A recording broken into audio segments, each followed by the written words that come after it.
nous comme nous bellons, oh yes, si c'est, oh yeah, nous nuons dans mes torts, oh yeah, oh yeah, nous rend dans mes torts, ni de tes conway, nous anadons pas, nous imitons les.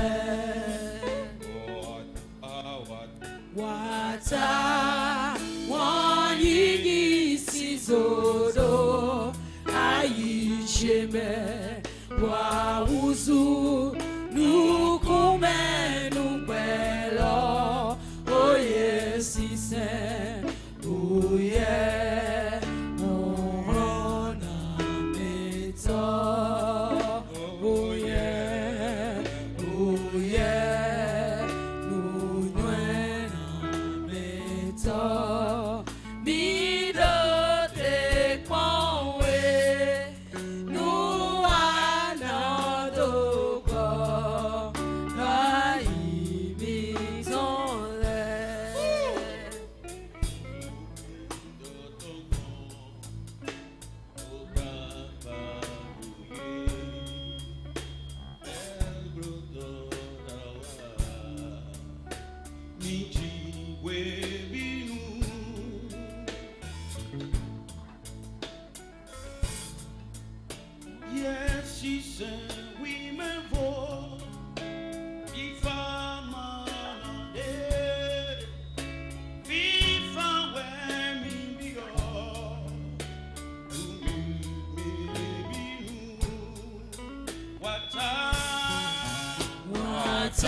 Encore venu à toi, à tes pieds, pour entendre de toi, pour apprendre de toi, pour recevoir de toi. Seigneur, mets ta parole dans nos vies et dans nos cœurs. Dispose nos cœurs afin qu'ils soient fertiles pour recevoir ta parole. Seigneur, ne laisse aucun autre esprit parler si ce n'est ton esprit. C'est pour ça que nous voulons disparaître, afin que toi tu passes et que toi tu parles. Merci Seigneur. En ton nom puissant et glorieux. Amen. Amen. Amen.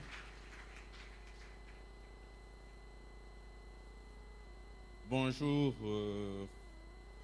mes frères et mes sœurs.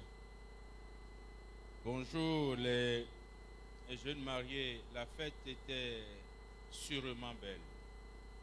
Sûrement. À voir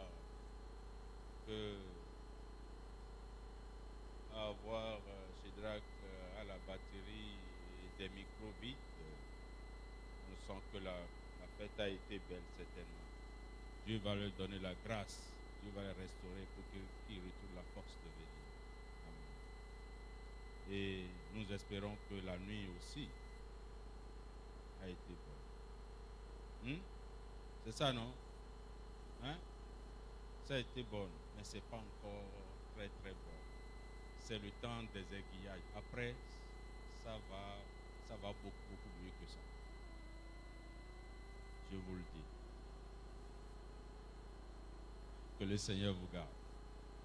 Que le Seigneur vous garde. Ce matin, nous allons nous exhorter sur la nécessité pour nous de l'apparition divine pour notre maturité spirituelle. nous ne pouvons pas grandir en Christ. Notre foi ne peut pas s'éclore si on n'a rien vu. Amen. Vous savez, l'Église que nous sommes appelés à poursuivre l'œuvre de Christ. Ce qu'il avait fait, nous avons le devoir, la mission de poursuivre. Amen. Et sans que nous n'avons la révélation de ce qui s'est passé, s'il nous montre, on ne peut rien faire. C'est pour ça qu'il dit, sans moi, vous ne pouvez rien faire. Amen.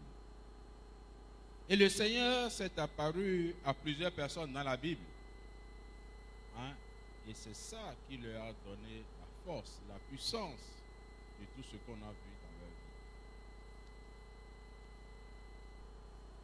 Que le Seigneur se révèle à nous. Que le Seigneur nous vienne en aide. Amen. L'apparition divine vient avant toute chose pour Christ. Si tu veux faire quelque chose pour Christ, il faut que Christ se révèle à toi. Ça vient avant toute chose. Je veux dire, toute bonne chose et pertinente chose pour Christ. Ne fais rien sans que Christ ne se révèle à toi. Parce que tu aurais agi comme ça. Amen. L'apparition divine est donc très très importante pour le recrutement divin. Tant que Dieu ne te reconnaisse pas comme son fils, comme quelqu'un né de nouveau, avoir la vie de Christ, il n'est pas encore enrôlé pour la mission divine pour Christ. Ne nous enrôlons pas nous-mêmes. Laissons Dieu nous enrôler à travers ses critères. Amen. Si Dieu ne t'apparaît pas et si tu ne l'as jamais vu, tu ne peux jamais parler de lui. Est-ce que quelqu'un a pu parler de quelque chose, pertinemment de quelque chose qu'il n'a pas vu?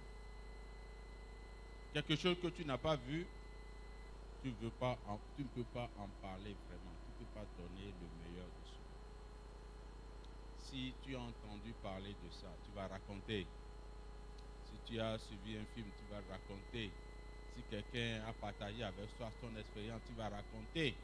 Mais ce dont on parle, c'est une vie qu'on acquiert à travers une autre vie. Et tant que nous n'avons pas cette révélation, nous ne pouvons pas être efficaces en termes. Et quiconque qui veut participer à une œuvre divine pertinente doit avoir l'espérance de l'apparition divine du Fils de Dieu, Jésus et Jésus crucifié. Je vais insister dessus. Nous parlons de la révélation de Jésus et Jésus-Christ crucifié. Nous ne parlons pas du Jésus qui est né, qu'on l'a vu, on a été camarades avec lui, on a été... Non, c'est Jésus crucifié qui doit nous être révélé. Et ce qui nous doit être révélé, c'est le mystère de la croix.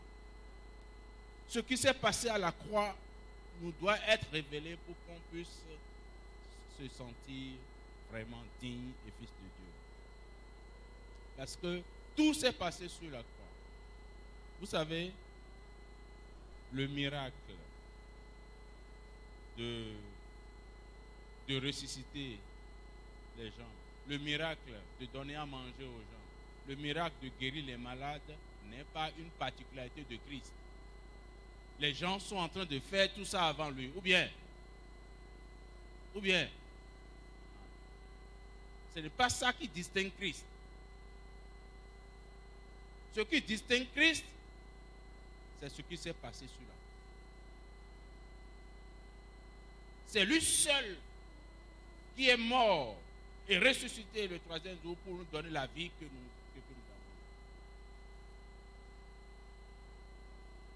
Ça veut dire que Si nous sommes chrétiens ici, nous sommes dans un groupe d'évangélisation, et nous voulons aller parler de Christ. Si nous n'avons pas vu ça, nous n'avons pas vu l'essentiel qu'il faut aller raconter pour changer la vie et le cœur. Amen. Excusez-nous, si c'est de l'argent que tu veux, tu es obligé d'arriver ici. Hein? Satan donne. Et l'autre qui a... Branham donne. Moi je connais les gens, Branham leur a donné l'argent. Si c'est la position là, Branham donne. Parce que Branham a des positions. Branham aussi a des positions. Mais ce n'est pas de ça qu'il s'agit. Ce dont il s'agit ici, c'est la vie de Christ. Et tant que nous n'avons pas vu, nous ne pouvons même pas avoir confiance en ça et donner toute notre foi à ça. Il faut que nous voyions. Prions que le Seigneur se révèle à nous. Et donc, l'apparition divine, la révélation du mystère de la croix, c'est la procédure, c'est le processus par lequel on devient un véritable enfant de Dieu. Un véritable serviteur, un gars pertinent entre ses mains, un outil entre ses mains. Et si nous pouvons travailler pour Dieu, nous avons besoin d'avoir ça. L'apparition, ce qui s'est passé, le mystère de la croix, pour notre maturité spirituelle. Tiens, le mariage, c'est un acte de maturité spirituelle. Ce n'est pas donné à n'importe qui. Il faut déjà connaître que le mariage est créé par Dieu et que c'est pour être plus fort, pour faire l'œuvre de Dieu et s'y engager et pour y arriver. Ou bien, c'est déjà un signe de maturité spirituelle.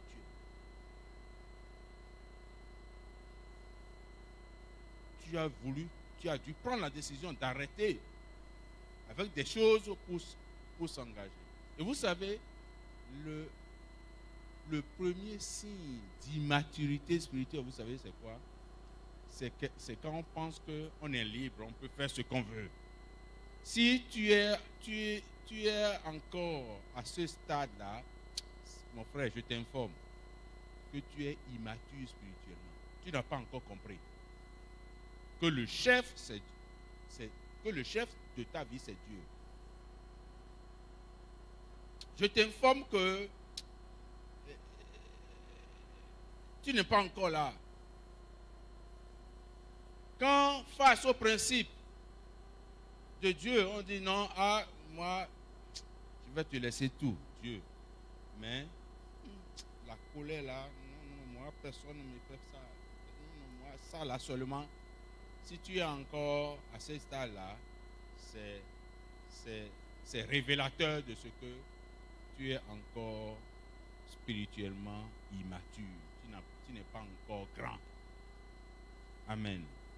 Et ça veut dire que le Seigneur ne t'a pas encore révélé, ne s'est pas encore révélé en toi, pour que tu comprennes que c'est lui et que quand lui il dit, une personne ne parle.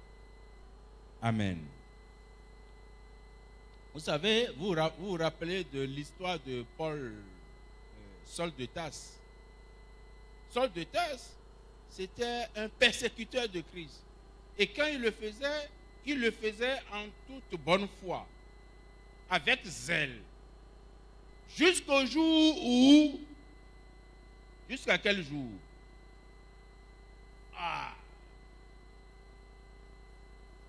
Il dit, mais qui tu es? Qui tu es? Et il s'est présenté à lui. Je suis Christ, celui que tu persécutes.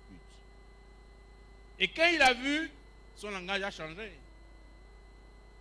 Ou bien, qu'est-ce qu'il a dit? Il a dit, continuons la guerre. Il a dit,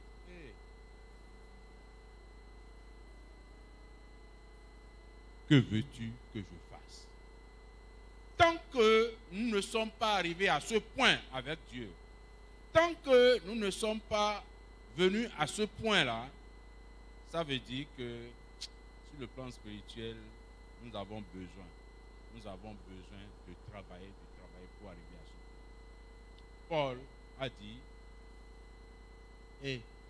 que veux-tu que je fasse maintenant? Parce qu'il a compris. Quelqu'un qui a perdu la guerre, il se livre et il sait que à partir de maintenant là, ce n'est plus ce que je veux que je fais. Et qu'est-ce que je fais? Je fais la volonté de mon chef. Et Dieu est le chef des chefs et nous sommes à travers Christ ses enfants dont il est le chef. Amen. Si nous vivons de manière à ce que en dehors de ce cadre-là, nous perdons, nous n'avons pas encore compris et le Seigneur va nous aider à comprendre. Amen. Dans le livre de Galates 1, versets 11 à 12, nous allons lire Galates, mon frère.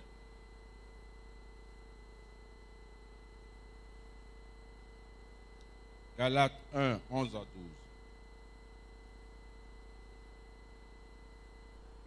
« 11 à 12. 11, 12. »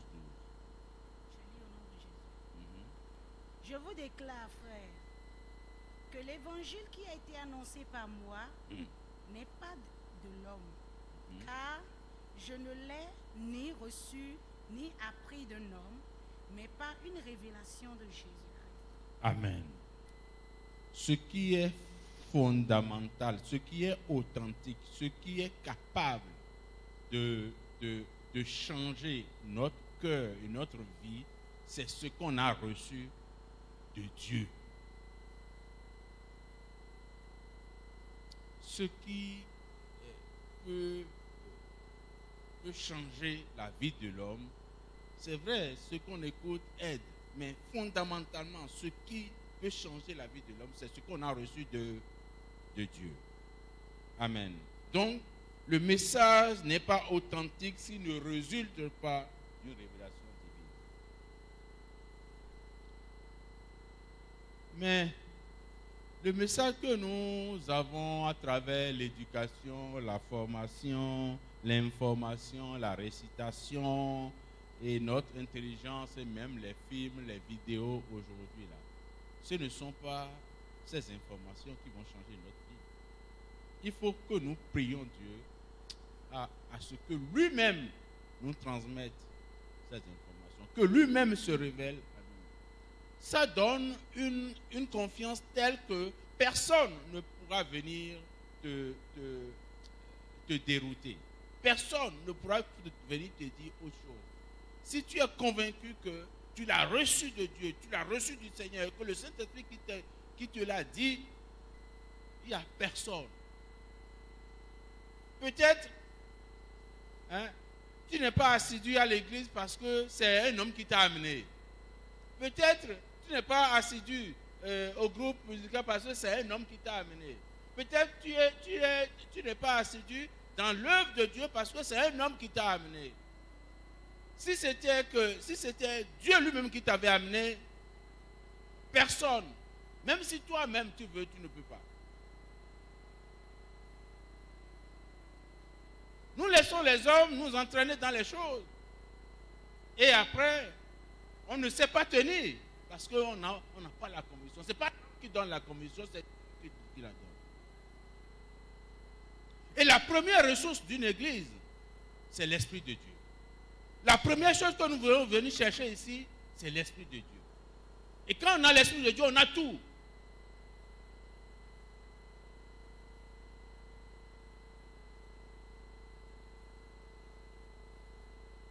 Donc, l'essentiel que nous devons avoir, c'est la révélation de Jésus et de Jésus-Christ.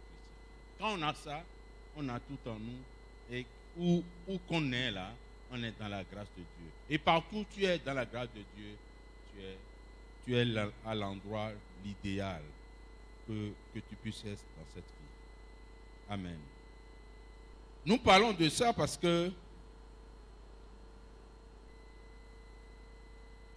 la parole de Dieu est une écriture, mais elle doit être révélée. Elle doit être révélée. Si elle n'est pas révélée, elle ne prend pas corps. Elle ne forme pas Christ en nous. Si la parole reste une lettre, tu peux la réciter tous les jours. Si elle t'a jamais été révélée, ça ne prend jamais corps.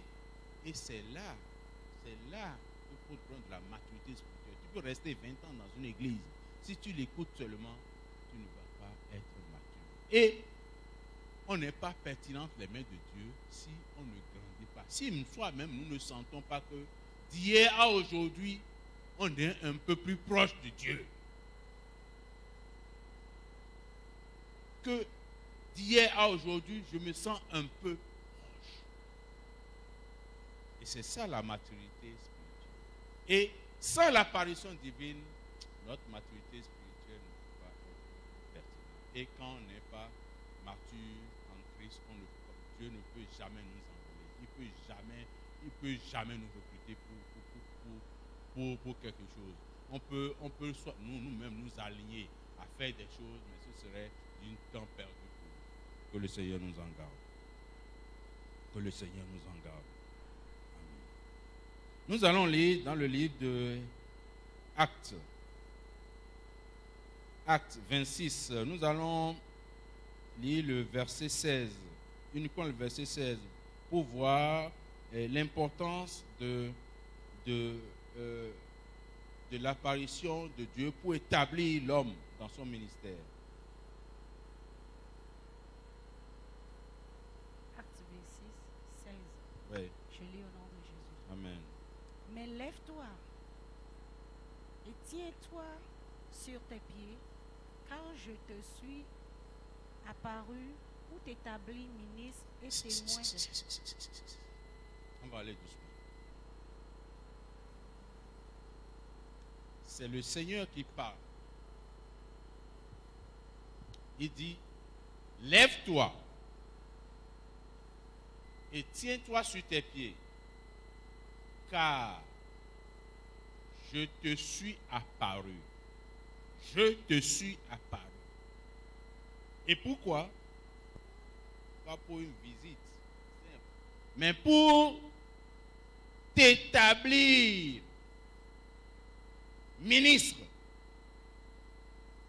pour t'établir mon serviteur, pour t'établir mon oint, et témoin. Et témoin, si tu n'as rien vu, au moins il y a comme le témoin, c'est ça. Hein? Hey, ma soeur, c'est ça. Au moins il y a comme au-delà du témoin. Nous qui avons témoin là. Frère, on n'a pas encore fini. Et témoin des choses que tu as. Lisez avec moi. Les choses que tu as. Dieu ne peut que t'établir. Mon frère, Dieu ne peut que t'établir sur ce foyer. Hein? Que sur les choses que tu as et celles pour lesquelles il va toujours t'apparaître. Et dans les chlèves dédiés, les chlèves, perdez Dion, dit ouais, Ezewe Dijon, ministre au foyer non dit. Et pour dévou lève dans les chlèves.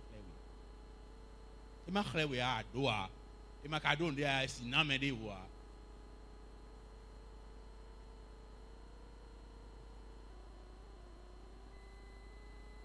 Lève-toi et tiens-toi sur tes pieds. Lève-toi. Hein? Et le Seigneur, des fois, fait des choses pour nous enlever toute illusion. Tité. Lève-toi et tiens-toi sur tes pieds. Donc, quand Dieu veut révéler à quelqu'un, là, il le révèle très clairement. Illusion non demain, équivoque non demain de soir.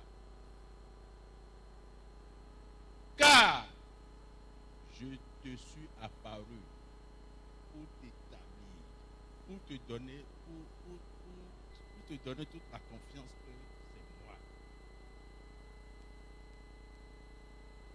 Ministre et témoin des choses que tu as vues, pas entendu, pas rencontré, tu as vu, et beaucoup d'autres pour lesquels il t'a parlé. D'où l'importance de l'apparition divine dans nos vies pour notre propre maturité spirituelle. Amen. Et nous avons vu que c'est cette maturité spirituelle qui a fait de Paul le grand serviteur qu'il est devenu, qu'il a été et qu'on a appris aujourd'hui. L'apôtre Paul, quelqu'un qui a combattu Christ. Et quand il a vu, et bien, on dit ça, c'est ici. Parce qu'il a,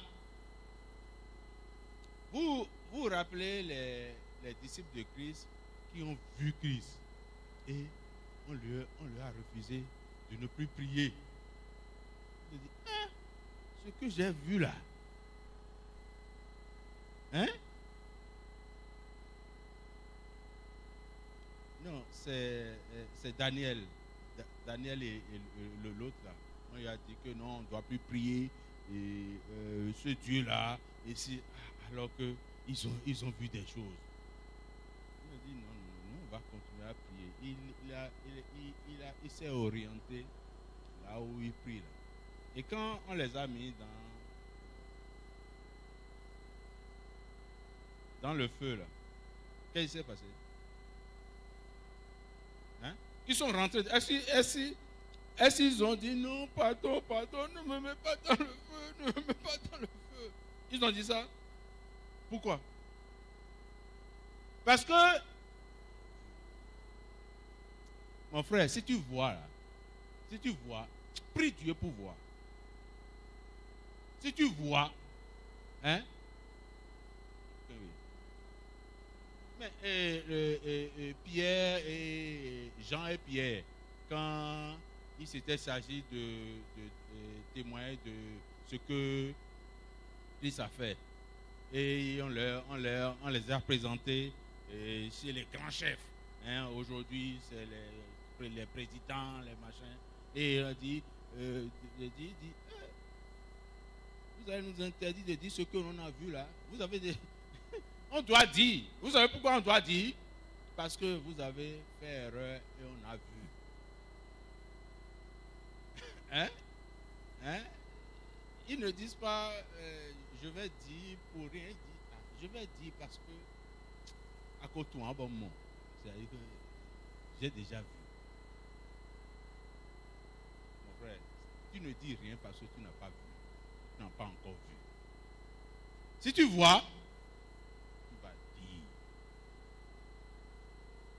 On dit, on n'a pas le temps pour aller évangéliser. On n'a pas le temps pour aller parler de Christ. On n'a pas le temps pour aller... Si tu as vu là, hein, tu vas trouver le temps, les occasions pour raconter ce que tu as vu. Prions seulement pour qu'on voit. Si on a vu,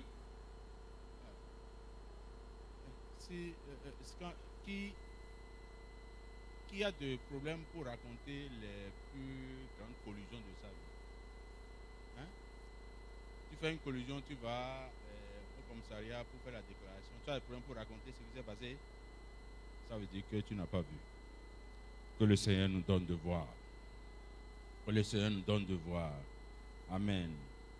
Donc, tu ne peux pas être ministre de quelque chose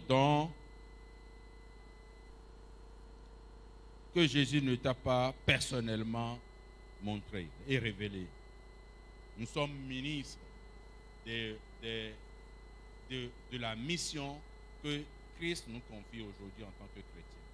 Et quand il ne t'a pas montré, il t'a pas montré et convaincu dessus, il ne peut pas te recruter comme son ministre. Il doit avoir l'assurance qu'il s'est révélé à toi. La Bible dit, notre esprit parle à l'esprit de Dieu et notre esprit crie Abba Père. Il doit se reconnaître que c'est l'esprit là. Le grand esprit, c'est son petit qui est ici. Donc que ça fonctionne. Amen. Donc, mon frère, si tu n'avais pas vu ce que Paul a vu là, tu ne peux pas faire ce que Paul a fait. Donc, notre sujet de prière est clair. Et quoi? Prions Dieu pour que ce que Paul a vu là, nous-mêmes, nous puissions voir. Sinon, ça va être quelque chose d'imagination, de routine. On va dire les mêmes choses tous les jours. Que le Seigneur nous ouvre les yeux pour le voir.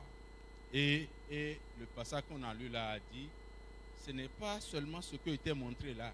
Donc tous les jours, le Seigneur, nous devons dans une disposition telle que le Seigneur doit être en train de nous apparaître, de nous parler, de nous dire. Tous les matins, tous les jours et tout le temps. Amen. Nous avons des exemples de quelques serviteurs de Dieu que nous allons examiner. Oui. Quand je suis un serviteur d'un maître,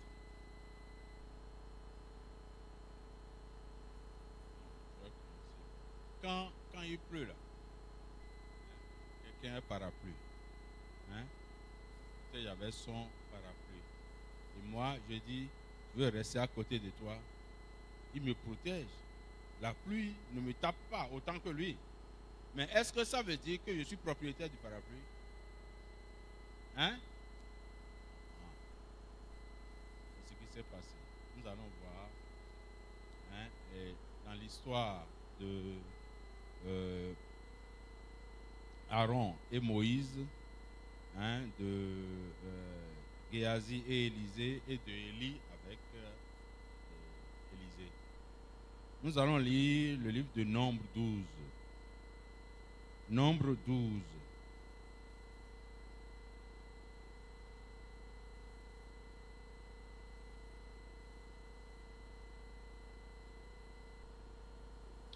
Du verset 1 à 12, c'est un peu long.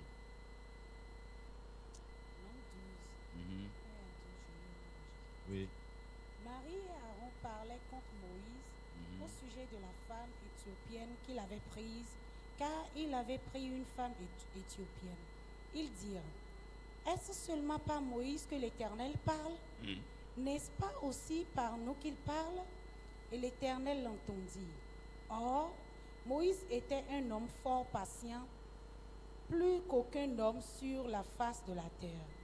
Soudain, l'Éternel dit à Moïse, à Aaron et à Marie, allez, vous trois, à la tente d'assignation. Et ils y allaient tous les trois. L'Éternel descendit dans la colonne de nuée et il se tint à l'entrée de la tente. Il appela Aaron et Marie qui s'avançaient tous les deux. Et il dit, écoutez bien mes paroles. Lorsqu'il y aura parmi vous un prophète, c'est dans une vision que moi, l'Éternel, je me révélerai à lui. C'est dans un songe que je lui parlerai. Il n'en est pas ainsi de mon serviteur Moïse. Il est fidèle dans toute ma maison. Je lui parle bouche à bouche. Je me révèle à lui sans énigme et il voit une représentation de l'Éternel. Pourquoi donc n'avez-vous pas craint de parler contre mon serviteur? Amen. On a vu l'essentiel. Merci, mon soeur. Vous savez, il y a les uns et les autres. Et la différence entre Aaron et Moïse résulte simplement de ce que la relation que Dieu a avec Moïse n'est pas la même que Aaron. Hein? L'apparition n'est pas la même. Eux, ils se parlent bouche à bouche. L'autre, ce n'est pas un son. C'est déjà un dispositif de communication très lourd. Amen. Donc, c'est pour dire que ce que nous disons d'apparition, les hommes de Dieu ont expérimenté ça et ont affiné leur communion avec le Seigneur. C'est la même chose que Élisée et Géasi. Nous rappelons de cette histoire d'Élisée et de Géasi. Quand la guerre, les gens voulaient leur faire la guerre et Géasi, lui, ne voyait rien. Il ne voyait rien. Et il a peur, il dit, il voit, ils viennent. Et alors que son patron, lui, il voit, il a vu, il les a vus, mais il a vu plutôt lui la grande horde d'armée que l'Éternel a apprêtée pour le dire. Donc, ce n'est pas parce que nous sommes à côté d'un serviteur que nous sommes égal ou équivalent aux yeux de Dieu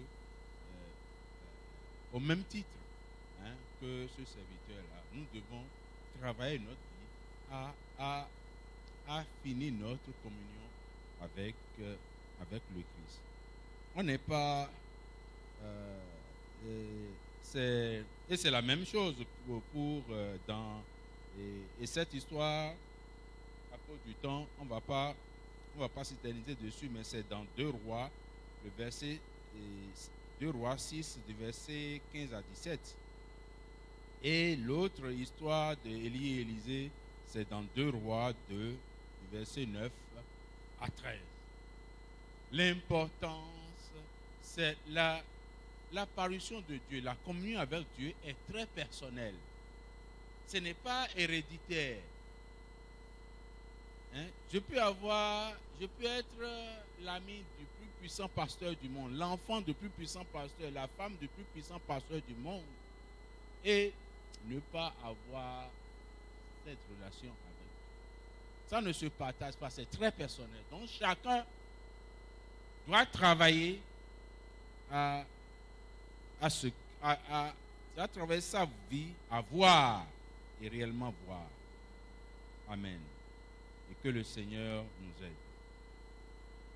Donc, Dieu s'est révélé. Si Dieu se révèle à toi, l'histoire, la conclusion, la leçon qu'on peut tirer dans l'histoire de Géasi, Élisée, Élie et les autres, c'est que si toi, Dieu t'est apparu, s'est révélé à toi, la distance que tu es avec les autres, c'est infini et éternel. Je ne me suis pas fait bien. Si Dieu s'est révélé à toi, c'est-à-dire tu as vu, quand tu as vu, la différence entre toi et ceux qui n'ont pas vu, c'est infini et même éternel. Tant qu'ils sont dans la position de ne pas voir. Vous êtes loin, vous êtes à côté, peut-être vous vivez, mais à côté, vous dormez à côté, mais votre distance là, que le Seigneur nous en préserve. Donc nous devons travailler notre vie à être. Même le livre d'Apocalypse.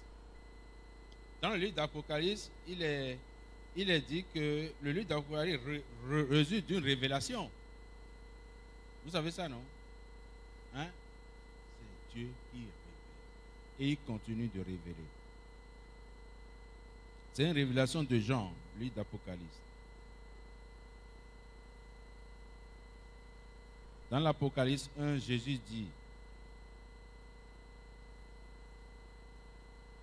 révèle ce qu'il lui-même a reçu de Dieu. Il a révélé, c'est la révélation de ce que lui-même a reçu de Dieu. Donc, le livre d'Apocalypse, c'est un exemple de ce que le Seigneur révèle à ses hommes. Que nous puissions arranger nos vies pour être parmi des gens à qui le Seigneur se révèle. Amen. Amen. Maintenant, nous allons passer sur quelques signes d'immaturité spirituelle. Parce que notre exhortation de ce matin porte sur l'importance, la nécessité de l'apparition divine pour notre maturité spirituelle.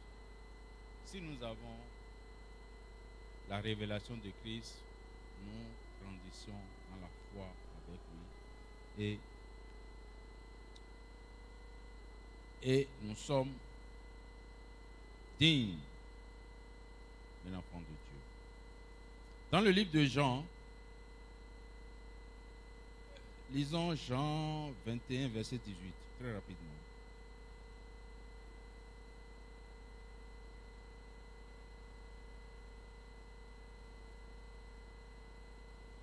En vérité, je vous le dis.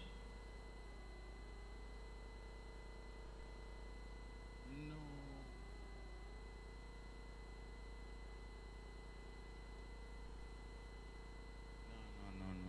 C'est pas de ça que je parle. Si l'héritier était esclave. C'est Galates. C'est Galates 4, verset 1 à 2. On va revenir sur ça après. Commençons par Galates 4, versets 1 et 2. Aussi longtemps que l'héritier est enfant, je dis qu'il ne diffère en rien d'un esclave, quoiqu'il soit le maître de tout. Amen. L'immaturité spirituelle peut nous mettre dans une position d'esclave. Mais il est sous des tuteurs et des administrateurs jusqu'au temps marqué par son père. Parce que tu es immature, tu es comme un esclave. Tu ne peux pas disposer de tout ce que ton père t'a laissé en héritage. À cause de quoi? De ton immaturité. Maintenant, on va aller dans le livre de Jean.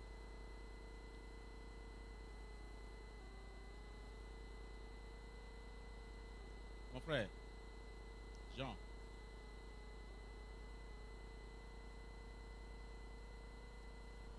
En vérité, je vous le dis. Quand tu étais plus jeune, tu étais enfant et bébé dans la foi, tu te saignais toi-même et tu allais où tu voulais. Mais quand tu seras vieux, mature dans la foi, tu tendras tes mains, un autre te ceindra et t'amènera où tu voudras. Quand tu es bébé, enfant dans la foi, quand tu n'as pas encore compris que c'est Dieu qui est grand, tu te comportes comme quelqu'un qui a quelque chose, qui peut quelque chose, et tu fais ce que tu veux. Mais quand tu seras vieux, mature, tu vas comprendre. Tu vas toi-même étendre tes mains, comme Paul a fait sur le chemin de Damas. Hein? Saul de Tarse. C'est ça qu'il a fait. Hein? De ses mains. Et quelqu'un d'autre. Parce que quand il a dit, faisons une étude comparée de cette détresse à l'histoire de Paul. À l'histoire de Paul sur le chemin de Damas. Il dit, quand tu seras grand. Donc, Paul est arrivé à l'étape où il est vieux là. Il dit, tu étendras tes mains. Quand Paul a dit, Dieu s'est présenté à Paul, qu'est-ce que Paul a fait? Et que veux-tu que je fasse?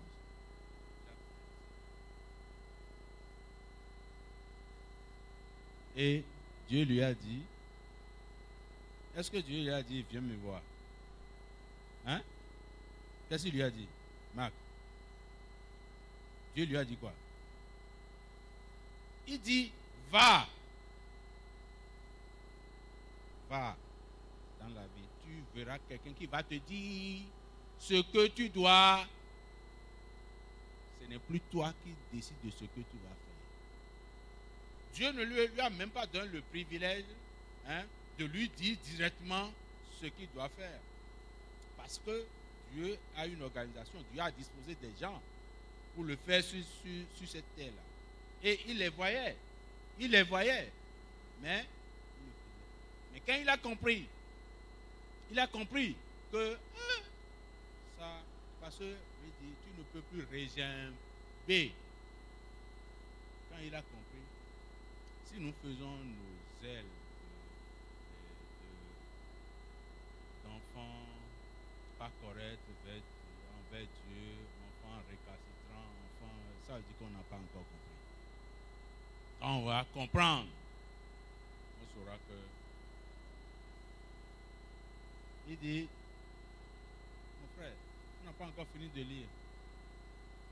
Il étendra tes mains et c'est un autre qui te scindra et t'amènera où tu ne voudras pas.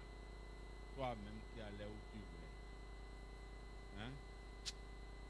Mon frère, ma soeur, regarde dans ta vie, regarde dans ton cœur.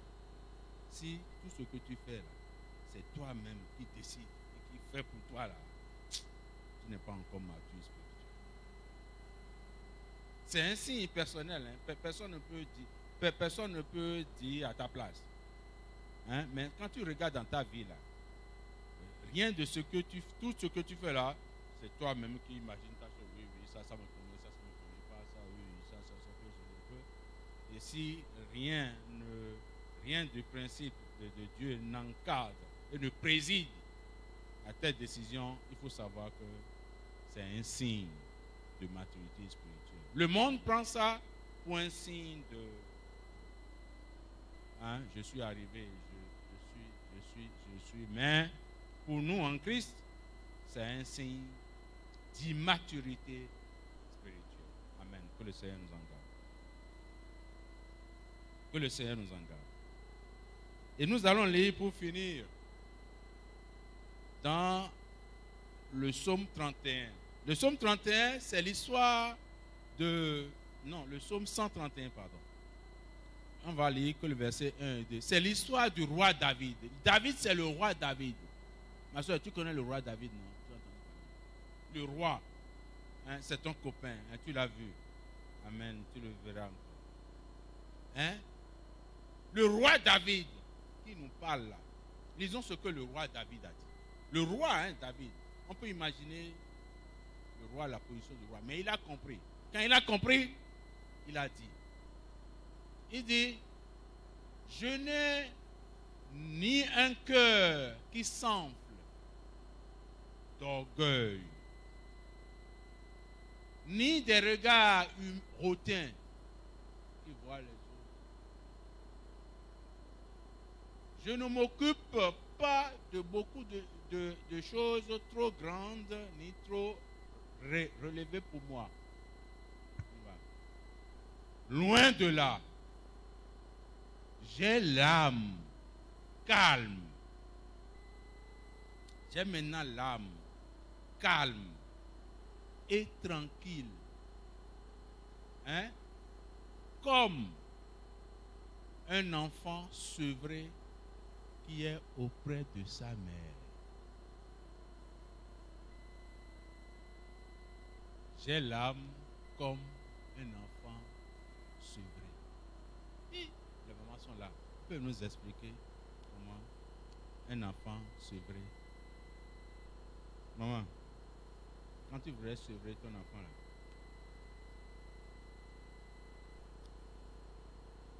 j'aime bien ce test parce que ça s'opérationnalise par quelque chose qui est vécu, que tout le monde peut comprendre.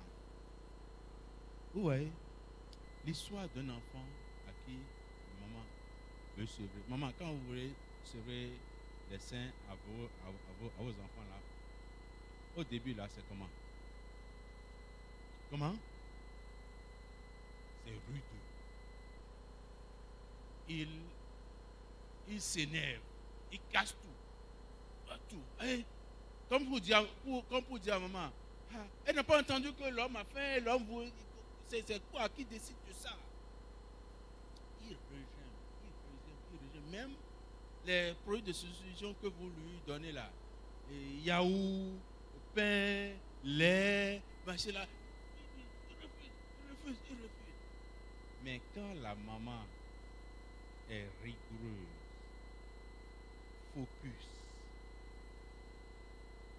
il finit par faire.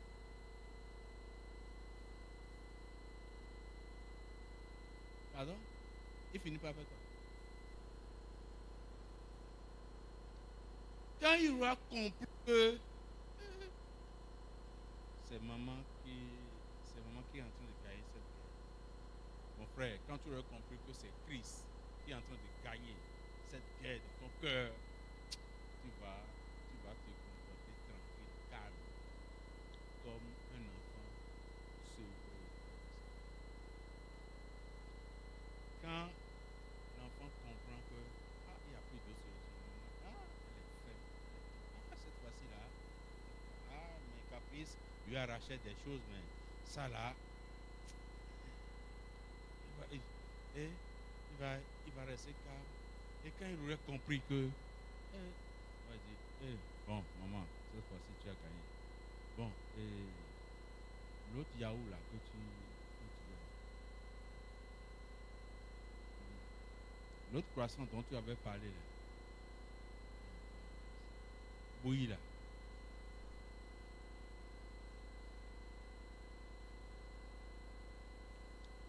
C'est ma prière pour nous tous par rapport à Christ. Que nous, qu'il se révèle à nous au point que nous puissions comprendre que il ne sert à rien d'aller à l'encontre de cette Christ. Et que c'est ce qu'il dit qui est vrai. Et que nous puissions nous livrer à lui. Conduis-moi. Notre maturité spirituelle en dépend. L'avancement de l'Église en dépend. Et notre vie sur cette terre, la pertinence de notre vie sur cette terre en dépend. Que le Seigneur nous aide. Amen.